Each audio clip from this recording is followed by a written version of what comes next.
بالله من الشيطان الرجيم. بسم الله الرحمن الرحيم. واضرب لهم مثل الرجلين جعلنا لأحدهما جنتين من أعناب وحففناهما بنخل وجعلنا بينهما زرعا كلتا الجنتين آتت أكلها ولم تظلم منه شيئا وفجرنا خلالهما نهرا وكان له ثمر فقال لصاحبه وهو يحاوره أنا أكثر منك مالا وأعز نفرا ودخل جنته وهو ظالم لنفسه قال ما أظن أن تبيد هذه أبدا وما أظن الساعة قائمة ولئن رددت إلى ربي لأجدن خيرا منها منقلبا قال له صاحبه وهو يحاوره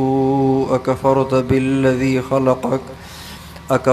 بالذي خلقك من تراب ثم من نطفة ثم سواك رجلا لكن هو الله ربي ولا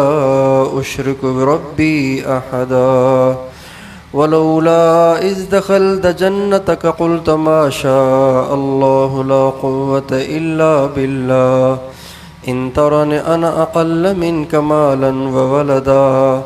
فعسى ربي أن يؤتيني خيرا من جنتك ويرسل عليها حسبانا من السماء فتصبح صعيدا زلقا أو يصبح ماؤها غورا فلن تستطيع له طلبا وأحيط بثمره فأصبح يقلب كفيه على ما أنفق فيها وهي خاوية على عروشها ويقول يا ليتني لم أشرك بربي أحدا ولم تكن له فئة ينصرونه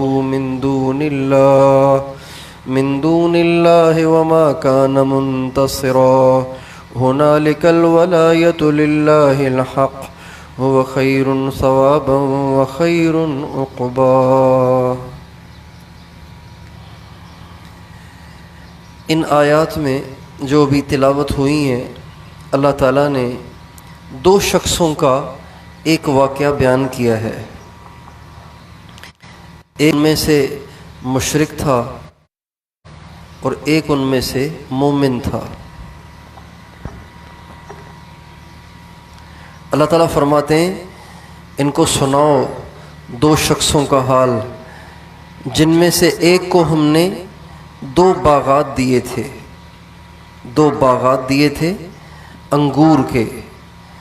اور اس کے چو طرف کھجور کے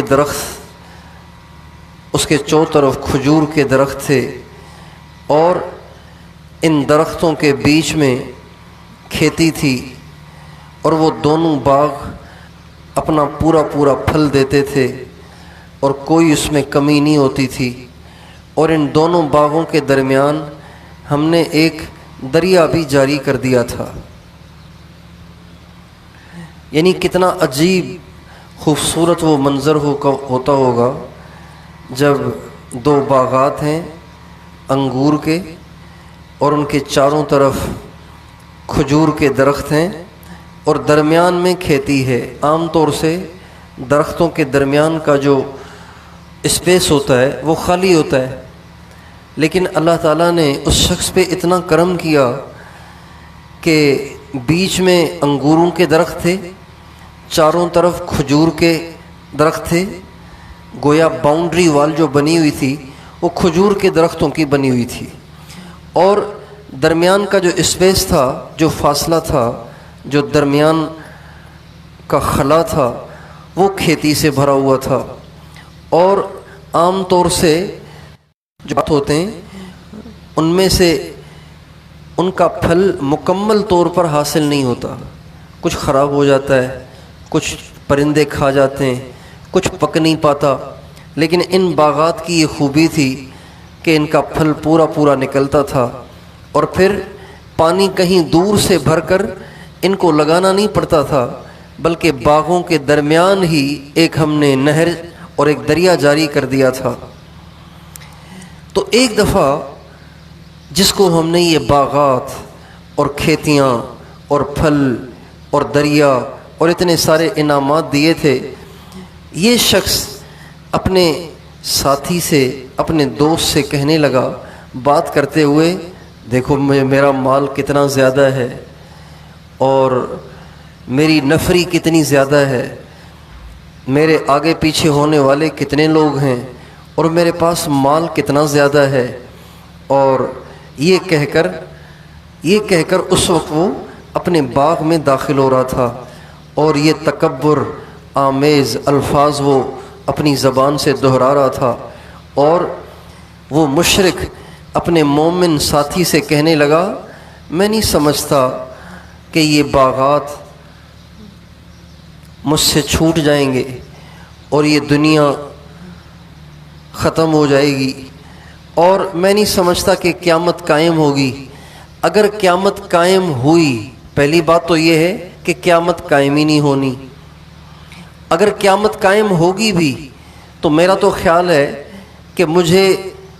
جتنے اچھے باغات اللہ نے دنیا میں دیے ہیں ایسے ہی باغات مجھے وہاں پہ بھی ملیں گے۔ یعنی اس کے کہنے کا مقصد یہ تھا کہ تو ایمان والا ہے،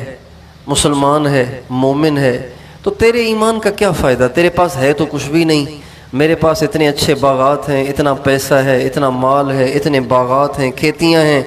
اتنا میں مال والا اور اتنا معزز، لوگ بھی میرے ساتھ، مال بھی میرے پاس، پیسہ بھی میرے پاس، تیرے پاس تو کچھ ہے نہیں، تو لگتا ہے کہ میں تجھ سے زیادہ اللہ کی نظروں میں معزز ہوں، تبھی تو مجھے اتنا کچھ دیا ہے، اور پھر چونکہ میں اللہ کی نظروں میں تجھ سے زیادہ معزز ہوں، لہٰذا اگر مجھے مرنے کے بعد دوبارہ اٹھایا گیا تو چونکہ میں ہوں ہی معزز، لہٰذا مجھے وہاں بھی اس سے بہت اچھا ملے گا۔ یہ اس نے مسلمان ایمان والا جو غریب تھا اور اس سے اس کا تعلق تھا، اس کو آر دلانے کے لیے، اس کو اسلام کا بیکار ہونا، ایمان کا بیکار ہونا بتانے کے لیے اس نے مسلمان کو یہ طعنہ دیا، اور اپنی نعمتیں جو اللہ نے اس پہ فرمائی تھیں اس پہ وہ اترانے لگا، مغرور ہونے لگا۔ تو اس کا جو مسلمان بھائی تھا، اس کا جو مسلمان ساتھی تھا، اس نے اس کو کہا آپ اس ذات کے ساتھ کفر کر رہے ہیں جس نے آپ کو مٹی سے بنایا، پھر نطفے سے بنایا، پھر آپ کو ٹھیک ٹھاک انسان بنایا، اور حالانکہ آپ کو تو یہ چاہیے تھا کہ آپ پہ اللہ نے اتنی نعمتیں فرمائی ہیں تو آپ تو بڑے پکے مومن ہوتے، آپ تو اس کے فرما بردار ہوتے، چہ جائے کہ اس نے نعمتیں دی اور آپ کافر بنے ہوئے، جبکہ اس نے آپ کو مٹی سے بنایا، نطفے سے بنایا اور ٹھیک ٹھاک بنایا۔ لیکن میں تو تم چاہے کفر بھی کرو لیکن میں تو اپنے رب کے ساتھ کسی کو شریک نہیں کروں گا۔ اور پھر وہ مسلمان اسے کہنے لگا جس وقت تو اپنے باغ میں اتنی لمبی لمبی چھوڑ کے داخل ہو رہا تھا، اتنے تکبر آمیز جملے بول رہا تھا، ایسے بڑے بول رہا تھا، اس وقت تجھے کہنا چاہیے تھا ما شاء اللہ لا قوت الا باللہ، یہ سب اس کی مہربانیاں ہیں، اس کی مہربانی نہ ہو تو میں کیا کر سکتا ہوں۔ ما شاء اللہ لا قوت الا باللہ کا مطلب یہ ہے، ہمارے نبی کا ارشاد ہے جو آدمی کسی اچھی چیز کو یا اچھے آدمی کو یا کسی نعمت کو دیکھے اور کہے ما شاء اللہ لا قوت الا باللہ، تو اس نعمت میں کبھی نقصان واقع نہیں ہوگا۔ اس دعا کا بہت اہتمام کرنا چاہیے، اس سے متعلق انشاءاللہ پھر بات کریں گے۔ پھر وہ مسلمان اسے کہنے لگا تو آج مجھے غریب سمجھتا ہے، میرے پاس اولاد بھی نہیں ہے، شاید اس غریب کو اولاد بھی نہیں تھی، مال بھی نہیں تھا، یا اولاد تھی تو تھوڑی سی تھی، مال تھا تو تھوڑا سا تھا، تو وہ کہنے لگا آج تو مجھے دیکھ رہا ہے کہ میرے پاس مال بھی تھوڑا ہے، اولاد بھی تھوڑی ہے، اور تو اپنے مال اولاد پہ اترا رہا ہے، تو یہ بھی تو ہو سکتا ہے کہ میرا رب تجھ سے اچھا باغ مجھے دے دے اور تیرے باغ پہ کوئی عذاب بھیج دے اور اس کو چٹیل میدان بنا دے، یا تیرے باغ میں جو پانی آ رہا ہے، جس پانی سے تیرا باغ ہرا بھرا ہے، اس پانی کو ہی اللہ زمین میں داخل کر دے اور غائب کر دے، یہ بھی تو ہو سکتا ہے۔ اور پھر اگر اللہ نے اس کے پانی کو زمین میں دھنسا دیا تو پانی نکال بھی نہیں سکتا، چونکہ اس زمانے میں موٹریں بھی نہیں تھیں کہ پانی نکال سکتے۔ اللہ کی شان دیکھیے، مسلمان نے تو ویسے ہی کہہ دیا اس کو۔ اللہ کی شان، ایک رات کو ایسا ہوا کہ جب وہ رات کو سوئے تو اچانک اس کے باغ پہ ایسا اللہ کا عذاب آیا کہ وہ باغ ایسے ہو گیا جیسے چٹیل میدان ہوتا ہے، باغات بھی ختم، کھیتیاں بھی ختم، دریا بھی ختم، سارے مال اور دولت کو اللہ نے اس کے برباد کر دیا۔ جب صبح ہوئی تو وہ اپنی ہتھیلیاں مل رہا تھا کہ ہائے، میں نے تو زندگی ساری اسی میں لگا دی، اپنا سارا سرمایہ اسی میں کھپا دیا، یہ باغ تو برباد ہو گیا۔ پھر اس وقت کہنے لگا، اے کاش میں اپنے رب کے ساتھ کسی کو شریک نہ کرتا۔ اللہ تعالیٰ فرماتے ہیں کوئی جماعت ایسی نہ ہوئی جو اس کی مدد کرتی اللہ کے علاوہ، اور نہ ہی وہ خود کچھ ہاتھ پاؤں مار سکا۔ اور یہ بات سمجھنی چاہیے کہ ساری دنیا کی بادشاہت اور ساری دنیا کی ولایت اکیلے اللہ کے ہاتھ میں ہے، اور اس کے پاس جو بدلہ ہے وہ بہت اچھا ہے۔ یہ واقعہ اللہ تعالیٰ نے دو شخصوں کا سنایا ہے، ایک وہ ہے جو مشرک تھا، ایک وہ ہے جو مسلمان تھا۔ مشرک سمجھتا تھا کہ میرے پاس جو کچھ ہے یہ سب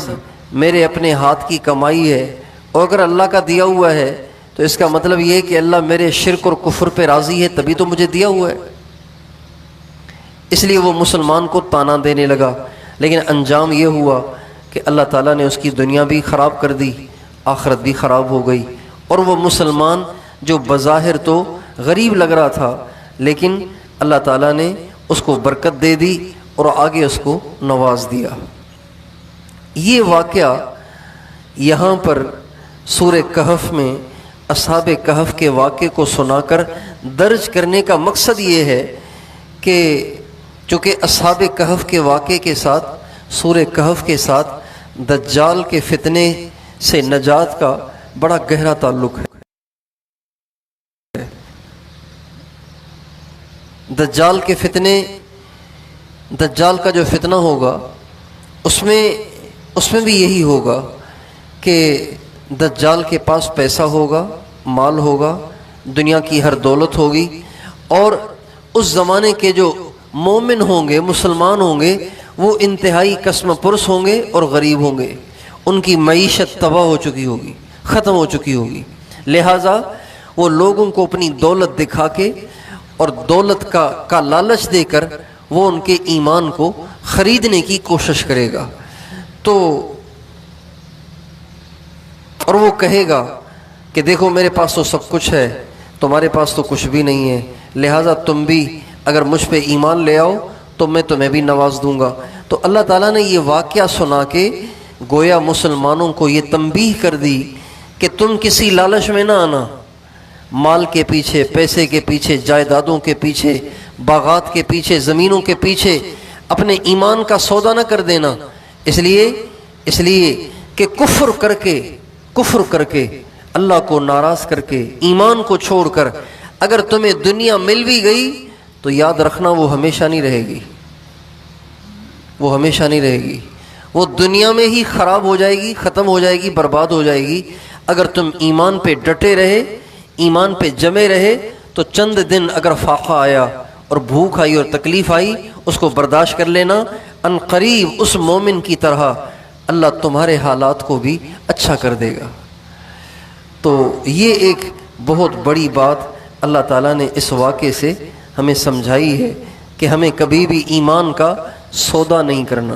ہمیں ایمان پہ جمنا ہے، ایمان پہ ڈٹنا ہے، اور کبھی بھی اپنے ایمان کو نہیں چھوڑنا۔ جس طرح کے اصحاب کہف نے اپنی جائیدادیں چھوڑ دیں، اپنی رشتہ داریاں چھوڑ دیں، اپنے خاندان چھوڑ دیے، اپنے باپ کی سرداریاں چھوڑ دیں، اپنا گھر بار چھوڑ دیا اور غار میں جا کے سو گئے، اپنے ایمان کو بچایا، اللہ نے کتنی ان کو عزت دی۔ اللہ تعالی ہم سب کو اپنے ایمان کو بچانے کی توفیق عطا فرمائے، ہم سب کو فتنوں سے محفوظ فرمائے۔